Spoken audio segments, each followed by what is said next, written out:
Sur ce débat houleux qui s'annonce à partir de demain, la France a décidé d'instaurer une distance de sécurité entre les champs traités aux pesticides et les habitations.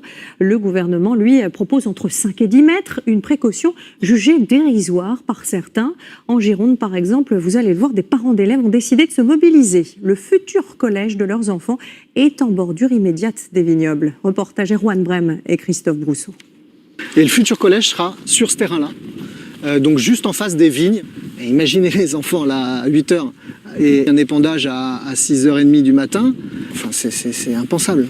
Ce sont deux parents d'élèves inquiets de voir le site où leurs enfants étudieront dans quelques années. Les enfants vont se prendre dans la figure des poisons et ça pendant leurs années de collège. Ludovic Coutan a pris la tête de la fronde pour refuser une agriculture conventionnelle trop proche d'un lieu fréquenté par des enfants. Les distances de sécurité envisagées par le ministre de l'Agriculture lui semblent bien dérisoires. Donc là, on va regarder par rapport à la vigne, ce que ça fait 5 mètres, c'est 1, 2, 3, 4, 5. Voilà. Donc là, le collège va se faire, aller 15 mètres plus loin.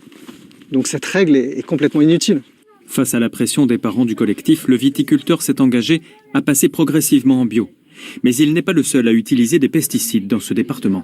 Il n'y a aucune exploitation visée par cette réglementation aujourd'hui. Qu'est-ce qui peut me rassurer, c'est qu'on prenne en compte le constat qui est très clair pour tout le monde, c'est la nocivité de ces produits-là sur la santé et l'environnement, et donc on les arrête tout simplement. La maire de la ville a elle aussi décidé de s'engager.